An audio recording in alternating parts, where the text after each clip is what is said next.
হেফাজতে ইসলামের মহা সমাবেশে নেতাকর্মীদের ঢল, কানায় কানায় পূর্ণ মাঠ, নারী সংস্কার কমিশন বাতিল সহ 4 দফা দাবি। আমাদের দাবিগুলো যে নারী বিষয়ক সংস্কার কমিশন কোরআন সুন্নাহ ভিত্তিক হতে হবে।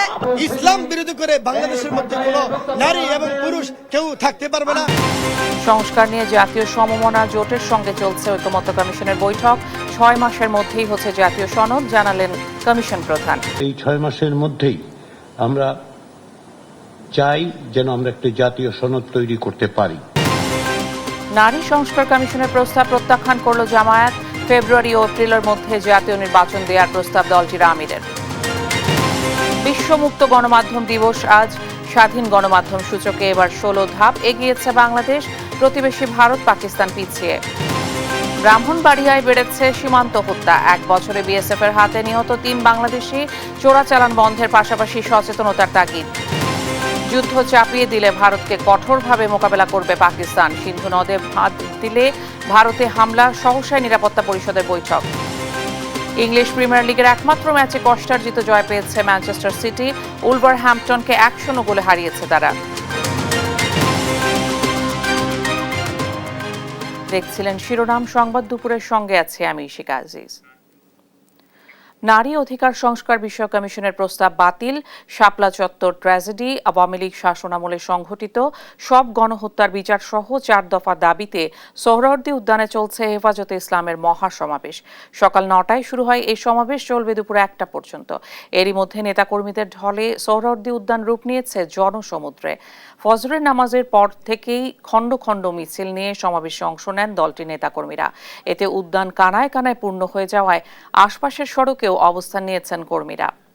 দাবির পক্ষে সমাবেশে বক্তব্য রাখছেন হেফাজত নেতারা।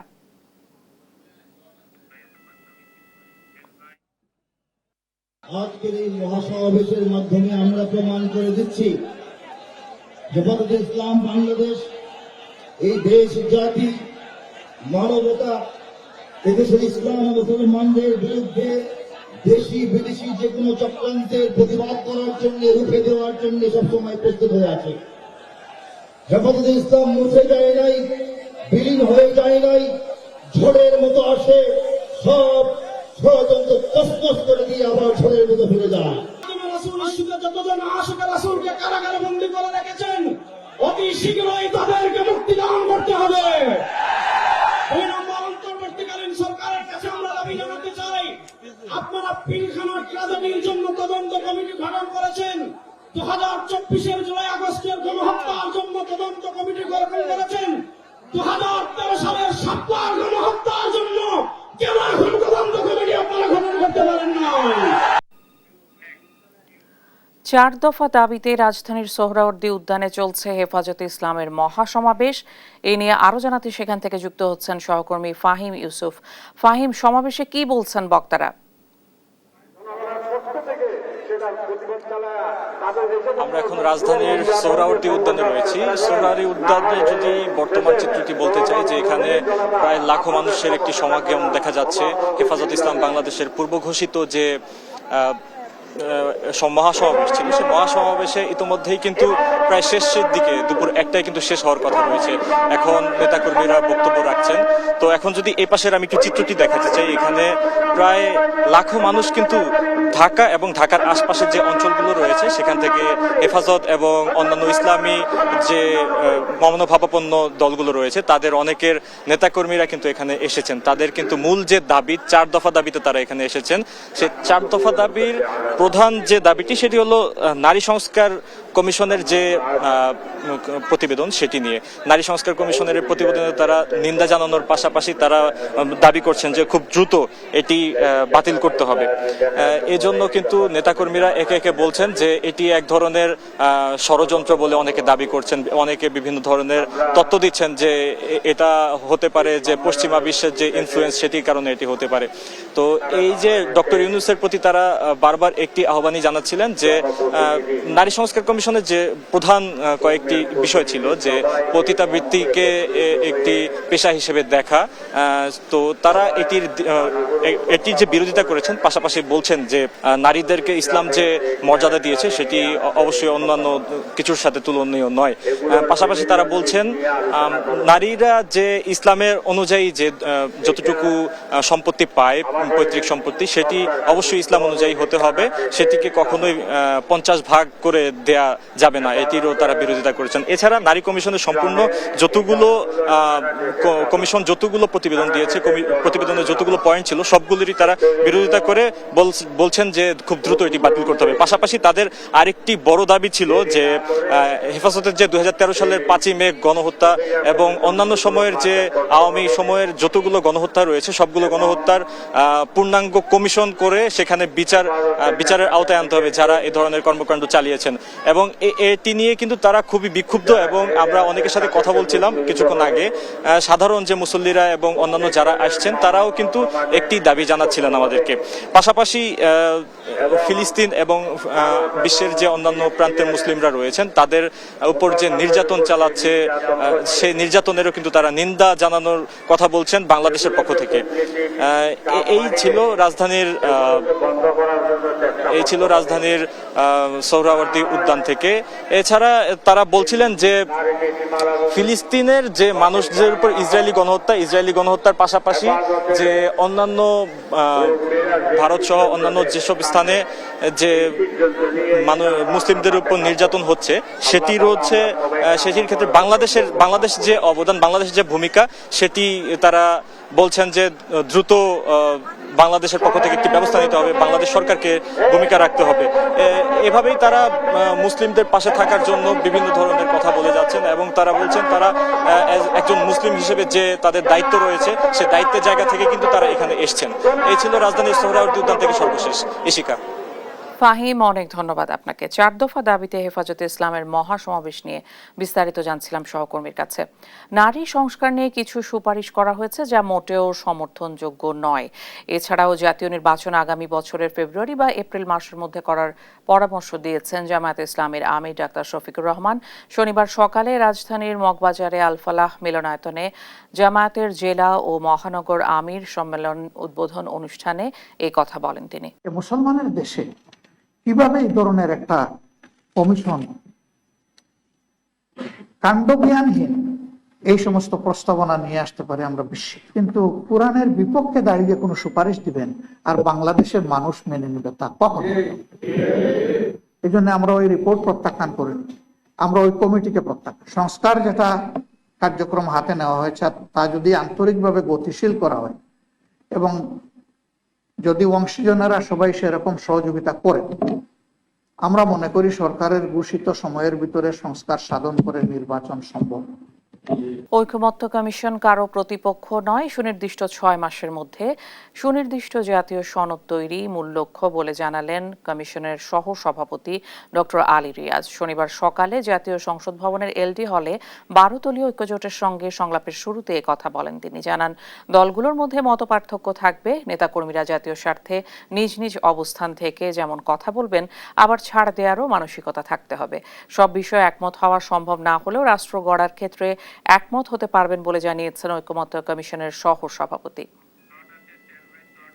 আপনারা জানেন যে জাতীয় ঐকমত্য কমিশনকে 15ই ফেব্রুয়ারি 6 মাসের সময় নির্ধারণ করে দেয়া হয়েছে যেন আমরা সকলের সাথে আলাপ আলোচনার ভিত্তিতে একটি জাতীয় সনদ তৈরি করতে পারি। আমরা সেই চেষ্টায় আপনাদের সহযোগিতা পেয়েছি। সংস্কার নিয়ে 12 দলীয় জোটের সঙ্গে ঐকমত্য কমিশনের বৈঠক চলছে। এ নিয়ে আরো জানাতে সংসদ ভবনের এলডি হল থেকে সরাসরি যুক্ত হচ্ছেন সহকর্মী জান্নাতুল মোহনা। মোহনা, বৈঠকে আলোচনার বিষয়ে কিছু জানতে পেরেছেন কিনা বিস্তারিত জানাবেন। ইশিকা, আপনাকে প্রথমে একটি সংশোধন করে বলে দিতে চাই যে এটি আসলে 12 দলীয় জোট নয়, এটি 12 দলীয় জোট নয়, এটি জাতীয়তাবাদী সমমনা জোটের সাথে বৈঠক করছেন জাতীয় ঐকমত্য কমিশন। এবং জাতীয় ঐকমত্য কমিশনের বৈঠকটি বেলা 10:30 নাগাদ শুরু হয় এবং শুরুর পরে তার শুরুর সময় তখন জাতীয় ঐকমত্য কমিশন প্রধান তিনি জানান যে অধ্যাপক আলী রিয়াজ তিনি কথা বলেন সাংবাদিকদের সঙ্গে এবং তিনি বলেন যে যত রাজনৈতিক দল আছে তাদের সকলকেই কিছু না কিছু ক্ষেত্রে ছাড় দিতে হবে, কেননা প্রত্যেক দলের যে সুপারিশ সেই সুপারিশে সব কয়টি যে মানা হবে কিংবা এক দলের মতভেদ বা মতভেদ শেষে বা সকল দলের সাথে সকল দলের সকল বিষয়ে যে একমত হবেন তাও ঠিক নাই। তাই প্রত্যেক দলকেই যে ছাড় দেবার যে একটি মানসিকতা, সেই মানসিকতা নিয়ে প্রস্তুত থাকতে পারেন। এরপরে জাতীয়তাবাদী সমমনা জোটের সমন্বয়ক এনপিপি চেয়ারম্যান ফরিদুজ্জামান ফরিদ কথা বলেন এবং তিনি জানান যে অন্তর্বর্তী সরকার বেশি দিন ধরে ক্ষমতায় থাকায় দেশে নানা ধরনের সমস্যা দেখা দিয়েছে এবং সেই ক্ষেত্রে দ্রুততার সাথে নির্বাচনের একটি বিষয় তারা জানাতে চেয়েছেন। এবং আপনাদের আরো বলতে চাই যে 166টি সুপারিশের মধ্যে 122টি সুপারিশের সাথে একমত হয়েছে জাতীয়তাবাদী সমমনা জোট এবং আরেকটি বিষয় বলতে চাই 26টি বিষয়ে তারা দ্বিমত প্রকাশ করেছেন এবং বাকি 28টি বিষয়ের মধ্যে তারা আংশিকভাবে মতামত দিয়েছেন এবং তারা বারবার বলছেন যে সংস্কারের জন্য এবং যে সকল সংস্কার তারা একমত প্রকাশ করেছেন তার মধ্যে দুর্নীতি দমন কমিশনের সঙ্গে বা দুর্নীতি দমন কমিশন থেকে যে ধরনের সংস্কার প্রস্তাবনা দেওয়া হয়েছে সেই প্রস্তাবনাতে তারা পুরোপুরি একমত প্রকাশ করেছেন। এখনো বৈঠকটি চলছে, বৈঠকটি কখন শেষ হতে পারে কিংবা কখন নাগাদ বিরতি দিতে পারে তা আমরা এই মুহূর্তে বলতে পারছি না। তবে বিরতি শেষ হলে যদি তারা বা সমমনা জোটের কেউ কথা বলেন তারপরেই হয়তো আমরা পরবর্তী সংবাদ আপনাদেরকে জানাতে পারবো। তো সংসদ ভবনের এলডি হলের সামনে থেকে এই ছিল আমার কাছে সর্বশেষ সংবাদ। মোহনা, অনেক ধন্যবাদ আপনাকে। বিশ্ব মুক্ত গণমাধ্যম দিবস আজ। এদিন উপলক্ষে প্রকাশিত ইন্ডেক্সে সংবাদ মাধ্যমের স্বাধীনতা সূচকে গত বছরের তুলনায় 16 ধাপ এগিয়েছে বাংলাদেশ। 3 মে বিশ্ব মুক্ত গণমাধ্যম দিবস উপলক্ষে শুক্রবার রিপোর্টার্স উইদাউট বর্ডার্স এই স্বাধীনতা সূচক প্রকাশ করে। এবারের সূচকে 180টি দেশ ও স্বায়ত্তশাসিত অঞ্চলের মধ্যে বাংলাদেশের অবস্থান 149তম। স্কোর 33.71। গত বছরের তুলনায় এবার 5টি ইন্ডিকেটরের প্রতিটিতে ভালো করেছে বাংলাদেশ। গত বছরের সূচকে বাংলাদেশের অবস্থান ছিল 165তম। স্কোর ছিল 27.64। এ সূচকে পার্শ্ববর্তী দেশ ভারত 151তম, পাকিস্তান 158তম ও ভুটানের অবস্থান 152তম। 4 মাস পর দেশে ফিরছেন বিএনপি চেয়ারপারসন বেগম খালেদা জিয়া। তার ব্যক্তিগত চিকিৎসক ডাক্তার AZM জাহিদ হোসেন বিষয়টি নিশ্চিত করে বলেন, খালেদা জিয়ার শারীরিক অবস্থা আগের থেকে বেশ ভালো। 5 মে বাংলাদেশ এয়ারলাইন্সের একটি বিশেষ ফ্লাইটে দেশে ফিরবেন খালেদা জিয়া। বিস্তারিত রিপোর্টে। দীর্ঘ 4 মাস পর আগামী 5 মে লন্ডন থেকে দেশে ফিরবেন বিএনপির চেয়ারপারসন বেগম খালেদা জিয়া। দলের স্থায়ী কমিটির সদস্য ও ব্যক্তিগত চিকিৎসক ডাক্তার AZM জাহিদ হোসেন বিষয়টি নিশ্চিত করেন। জানান, বিগত সময়ের চেয়ে খালেদা জিয়ার শারীরিক অবস্থা বেশ ভালো। সম্পূর্ণ এয়ার অ্যাম্বুলেন্স পরিষেবা পাওয়া না গেলেও বিমান বাংলাদেশ এয়ারলাইন্সের একটি নিয়মিত ফ্লাইটে বিশেষ ব্যবস্থায় দেশে ফিরবেন খালেদা জিয়া। দেশে ফেরার পথে বিএনপি চেয়ারপারসনের সঙ্গে সফরসঙ্গী হিসেবে থাকবেন তারেক রহমানের সহধর্মিণী জুবাইদা রহমান ও আরাফাত রহমান কোকোর স্ত্রী শর্মিলা রহমান সহ 8 জন। দীর্ঘদিন ধরে লিভার সিরোসিস, কিডনি সমস্যা, হৃদরোগ, ডায়াবেটিস এবং আর্থ্রাইটিসের মতো বিভিন্ন শারীরিক জটিলতায় ভুগছেন তিনি। চলতি বছরের 8 জানুয়ারি উন্নত চিকিৎসার জন্য খালেদা জিয়াকে লন্ডন নিয়ে যাওয়া হয়। টানা 17 দিন চিকিৎসাধীন থাকার পর লন্ডন ক্লিনিক থেকে গত 25 জানুয়ারি খালেদা জিয়াকে তারেক রহমানের বাসায় নিয়ে যাওয়া হয়। ফাহিম ইউসুফ, দেশ টিভি, ঢাকা। সরকারি সফরে কাতার গেছেন সেনাবাহিনী প্রধান জেনারেল ওয়াকারুজ্জামান। শনিবার সকালে কাতারের উদ্দেশ্যে ঢাকা ছাড়েন তিনি। সফরকালে কাতারের সামরিক ও বেসামরিক উচ্চপদস্থ কর্মকর্তাদের সাথে সৌজন্য সাক্ষাৎ এবং সামরিক বাহিনীর সংশ্লিষ্ট দ্বিপাক্ষিক সহযোগিতার লক্ষ্যে মতবিনিময় করবেন তিনি। সফর শেষে আগামী 5 মে দেশে ফিরবেন তিনি।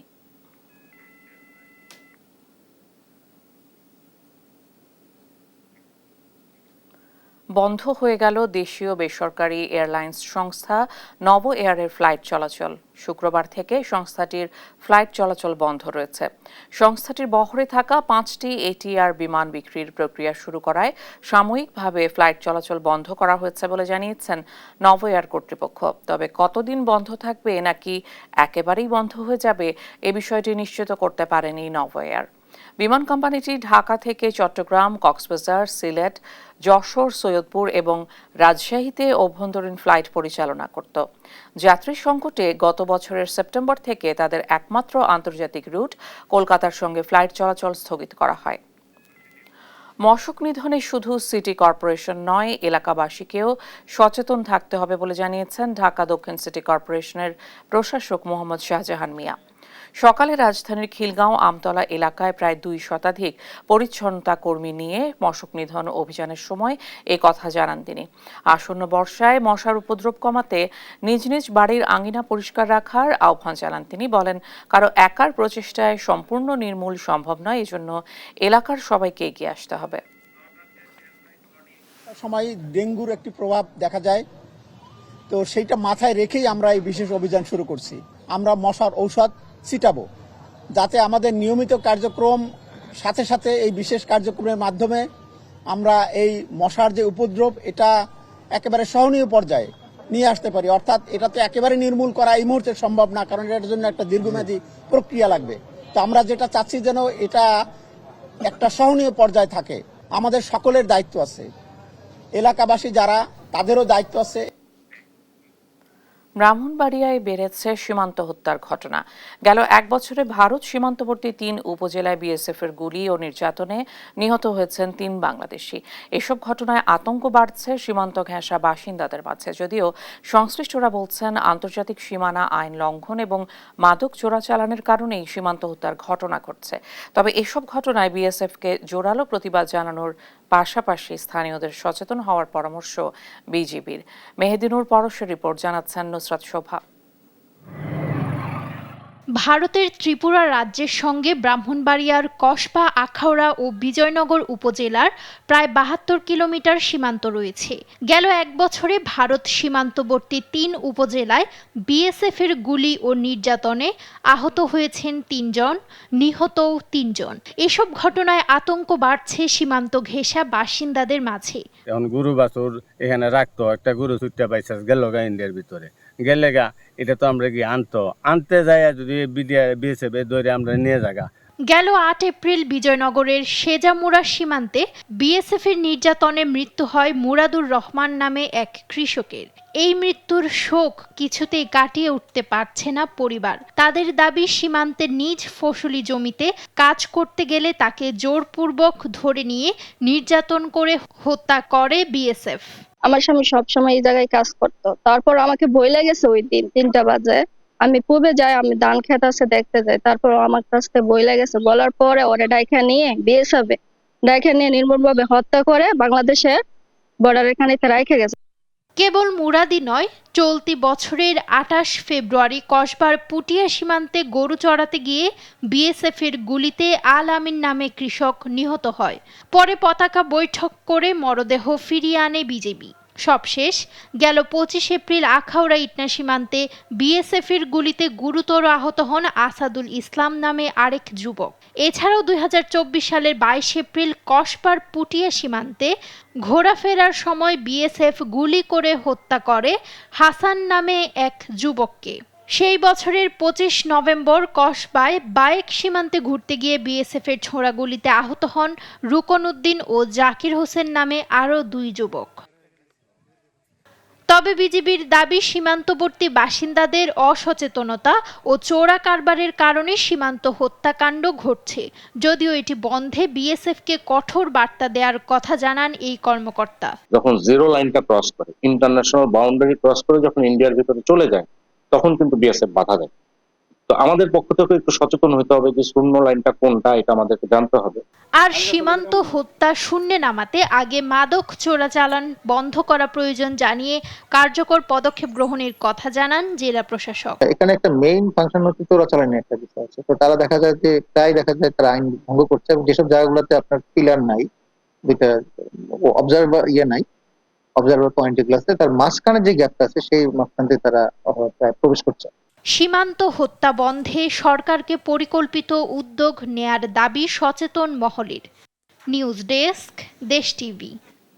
4 দফা দাবিতে রাজধানীর সোহরাওয়ার্দী উদ্যানে চলছে হেফাজতে ইসলামের মহা সমাবেশ। বক্তব্য রাখছেন শীর্ষ আলেমরা। সরাসরি চলে যাচ্ছি সেখানে। যেতে হবে, 2 সংবিধানে আল্লাহর উপর পূর্ণ আস্থা ও বিশ্বাস পুনর্স্থাপন করতে হবে এবং ধর্মপ্রাণ গণমানুষের ঈমান আমল রক্ষার্থে বহুত্ববাদ নামক আত্মঘাতী ধারণা থেকে সরকারকে সরে আসতে হবে। এছাড়া লিঙ্গ পরিচয়, লিঙ্গ বৈচিত্র্য, লিঙ্গ সমতা, লিঙ্গ বৈষম্য, তৃতীয় লিঙ্গ বা থার্ড জেন্ডার, অন্যান্য লিঙ্গ ইত্যাদি শব্দের মার পেঁচে কাউকে বাদ দিয়ে নয় এমন ধোঁয়াশাপূর্ণ স্লোগানের অন্তরালে এবং অসংজ্ঞায়িত অন্তর্ভুক্তমূলক ইত্যাদি শব্দের আড়ালে এলজিবিটি ও ট্রান্সজেন্ডারবাদের স্বীকৃতি ও অন্তর্ভুক্তির মাধ্যমে সমাজ বিধ্বংসী ও ধর্ম বিরুদ্ধ সমকামী বান্ধব সমাজ প্রতিষ্ঠার পায়তারা বন্ধ করতে হবে। 3 শাপলা ও জুলাই গণহত্যার বিচারে গতি আনতে ট্রাইব্যুনালের সক্ষমতা আরো বৃদ্ধি করতে হবে। জাতীয় নির্বাচনের আগেই ফ্যাসিস্ট হাসিনা ও তার চিহ্নিত দোষরদের বিচার সম্পূর্ণ করতে হবে। 4 গণহত্যাকারী ফ্যাসিস্ট আওয়ামী লীগকে সন্ত্রাসী দল হিসাবে ঘোষণাপূর্বক বিচার নিশ্চিত করতে হবে। বিচার সম্পন্ন না হওয়া পর্যন্ত তাদের সব ধরনের কার্যক্রম ও তৎপরতা নিষিদ্ধ করতে হবে। 5 আল্লাহ ও তার রাসূল সাল্লাল্লাহু আলাইহি ওয়াসাল্লামের নামে কটূক্তি ও বিশুদ্ধার বন্ধে সর্বোচ্চ শাস্তির আইন করতে হবে। এছাড়া গণমাধ্যম সংস্কার কমিশনের পক্ষ থেকে ইতিমধ্যে ধর্ম অবমাননা শাস্তি সংক্রান্ত আইনি ধারাগুলো বাতিলের সুপারিশ বাদ দিতে হবে। এ ব্যাপারে কোন রকমের ছাড় দেওয়া হবে না। 6 চট্টগ্রামে উগ্র হিন্দুত্ববাদীদের হাতে শহীদ সাইফুল ইসলাম আলিফ হত্যার উস্কানিদাতা চিন্ময় দাসের জামিন প্রত্যাহার পূর্বক তার দৃষ্টান্তমূলক বিচার করতে হবে। 7 ফ্যাসিস্ট হাসিনার শাসনামলে সারা দেশে প্রতিবাদী আলেম ওলামা, মাদ্রাসা শিক্ষার্থী ও ইসলাম মনা তরুণদের বিরুদ্ধে হওয়া মিথ্যা ও বানোয়াট সকল মামলাগুলো অতি সত্বর প্রত্যাহার বা নিষ্পত্তি করতে হবে। গণ অভ্যুত্থানের সরকারকে সেই সাথে জঙ্গি নাটক বা জঙ্গি কার্ড খেলে বাংলাদেশের ইসলামপন্থী ও আলেম ওলামার উপর যারা গত 15 বছর নির্যাতন ও গুম খুন চালিয়েছে তাদের দৃষ্টান্তমূলক বিচার নিশ্চিত করতে হবে।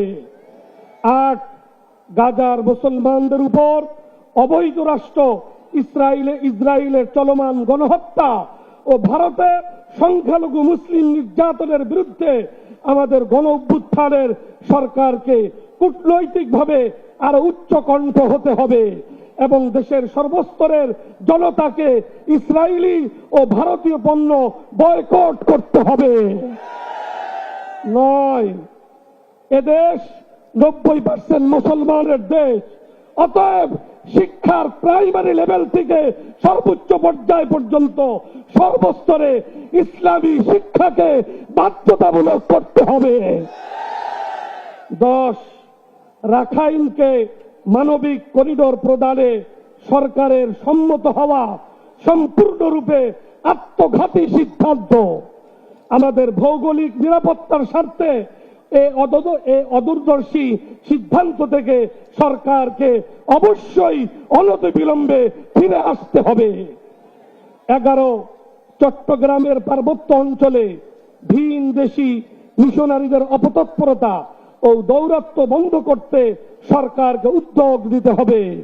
বাংলাদেশের ভৌগোলিক অখণ্ডতা রক্ষায় সেখানে নিরাপত্তা সংকট কমাতে আলেম সমাজের দাওয়াতি কার্যক্রমকে আরো নিরাপদ এবং সুযোগ করে দিতে হবে। সেখানে সামরিক নিরাপত্তা ব্যবস্থা আরো বৃদ্ধি করা ছাড়াও পাহাড়ি বাঙালি ও নৃতাত্ত্বিক জনগোষ্ঠীর মধ্যে সামাজিক ও রাজনৈতিক সমঝোতা ও স্থিতি নির্মাণে রাষ্ট্রীয় তৎপরতা আরো বাড়াতে হবে। 12 কাদিয়ানীদের রাষ্ট্রীয়ভাবে অমুসলিম ঘোষণা করতে হবে এবং সাধারণ মুসলমানদের ঈমান আকীদা রক্ষার্থে এ দাবি রক্ষার্থে এদের অপতৎপরতা বন্ধ করতে হবে। আমরা আজকের এই মহাসমাবেশ থেকে হেফাজতে ইসলামের পক্ষ থেকে এই 12 দফা ঘোষণাপত্র আমি আপনাদের সামনে পেশ করলাম। আমরা সবাই এই ঘোষণাপত্রের সাথে একমত আছি তো? এই ঘোষণাপত্রের বিষয়গুলা বাস্তবায়নে আগামী দিনে হেফাজতে ইসলাম যে কোনো কর্মসূচি দিবে, সেই কর্মসূচি বাস্তবায়নে আমরা ইনশাআল্লাহ সোচ্চার থাকবো। আল্লাহ তাআলা আমাদেরকে তৌফিক দান করুন।